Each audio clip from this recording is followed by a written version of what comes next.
നാടുകടത്തലിന് ശേഷം ഇന്ത്യയിലേക്ക് പ്രവേശിച്ച 2 ബംഗ്ലാദേശി സ്ത്രീകളെ പോലീസ് അറസ്റ്റ് ചെയ്തു. രാജ്യസുരക്ഷയ്ക്ക് വെല്ലുവിളി ഉയർത്തുന്നവർക്കെതിരെ ശക്തമായ നടപടികളാണ് സേന സ്വീകരിക്കുന്നത്.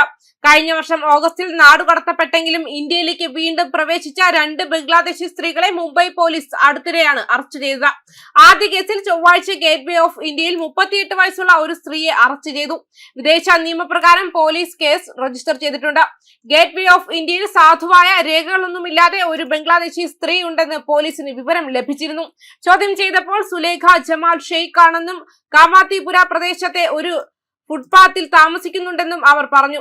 ഓഗസ്റ്റിൽ തന്നെ നാടുകടത്തിയതായും ബംഗ്ലാദേശ് അധികാരികൾക്ക് കൈമാറിയതായും ഷെയ്ഖ് പറഞ്ഞു. കുറച്ചു കഴിഞ്ഞപ്പോൾ ഇന്ത്യ ബംഗ്ലാദേശ് അതിർത്തിയിലുള്ള വനങ്ങളിലൂടെ അവൾ വീണ്ടും ഇന്ത്യയിൽ പ്രവേശിച്ചു. പാസ്പോർട്ട്, വിസ അല്ലെങ്കിൽ മറ്റ് സാധുവായ യാത്രാരേഖകൾ ഹാജരാക്കാൻ ഷെയ്ഖിന് കഴിഞ്ഞില്ല.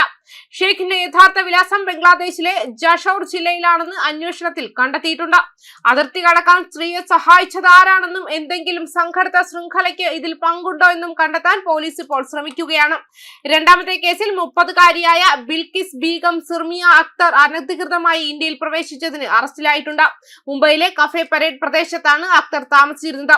തുടക്കത്തിൽ അക്തറിനെ പോലീസ് ചോദ്യം ചെയ്തപ്പോൾ അവർ ചോദ്യങ്ങൾക്ക് ശരിയായ ഉത്തരം നൽകാതെ ഒഴിഞ്ഞു മാറുകയായിരുന്നു. തുടർന്ന് ഒരു വിവരദാതാവിന്റെ സഹായത്തോടെ അവരുടെ ഐഡന്റിറ്റി സ്ഥിരീകരിച്ചു. ചോദ്യം ചെയ്യൽ വിപുലമായപ്പോൾ ഓഗസ്റ്റിൽ മുംബൈ ക്രൈംബ്രാഞ്ച് തന്നെ നാടുകടത്തിയെന്നും എന്നാൽ അനധികൃതമായി നഗരത്തിലേക്ക് വീണ്ടും പ്രവേശിച്ചുവെന്നും അക്തർ വെളിപ്പെടുത്തി. കഫേ പരേഡ് പ്രദേശത്തെ ഒരു വാടക മുറിയിൽ സാധുവായ രേഖകളൊന്നുമില്ലാതെയാണ് താൻ താമസിക്കുന്നതെന്നും അവർ വ്യക്തമാക്കി. 30 വയസ്സുള്ള സ്ത്രീയുടെ വീട്ടിൽ പോലീസ് നടത്തിയ റെയ്ഡിൽ ഒരു മൊബൈൽ ഫോൺ കണ്ടെത്തി.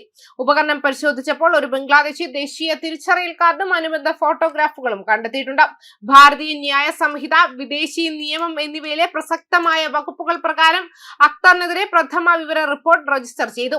അതേസമയം 2 സ്ത്രീകളെയും ബൈക്കുള വനിതാ ജയിലിലേക്ക് അയച്ചിട്ടുണ്ടെന്നും നിയമവിരുദ്ധമായി രാജ്യത്ത് പ്രവേശിച്ചതിന് അവരെ വിചാരണ ചെയ്യുമെന്നും ശിക്ഷ അനുഭവിച്ച ശേഷം ബംഗ്ലാദേശിലേക്ക് നാടുകടത്തുമെന്നും പോലീസ് പറഞ്ഞു.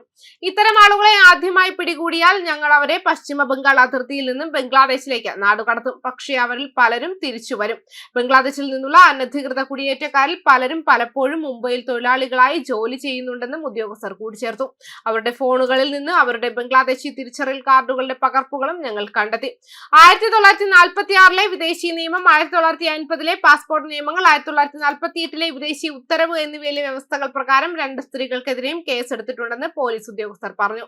നേരത്തെ നാടുകടത്തപ്പെട്ട നിരവധി ബംഗ്ലാദേശി പൗരന്മാർ ഇന്ത്യയിലേക്ക് മടങ്ങിയതായി ശ്രദ്ധയിൽപ്പെട്ടിട്ടുണ്ടെന്നും അതിനാൽ അവർക്കെതിരെ കേസുകൾ രജിസ്റ്റർ ചെയ്യാൻ ആരംഭിച്ചിട്ടുണ്ടെന്നും പോലീസ് കൂട്ടിച്ചേർത്തു. മാത്രമല്ല, ദേശീയ തലസ്ഥാനത്ത് അനധികൃത ബംഗ്ലാദേശി കുടിയേറ്റക്കാർക്ക് സൗകര്യം ഒരുക്കിയതിന് പിന്നിലുള്ള ആഴത്തിലുള്ള ഗൂഢാലോചന ഉൾപ്പെടുന്ന ഒരു ഉന്നത കേസ് ഡൽഹി പോലീസിൽ നിന്നും ദേശീയ അന്വേഷണ ഏജൻസിക്ക് കൈമാറിയിരുന്നു.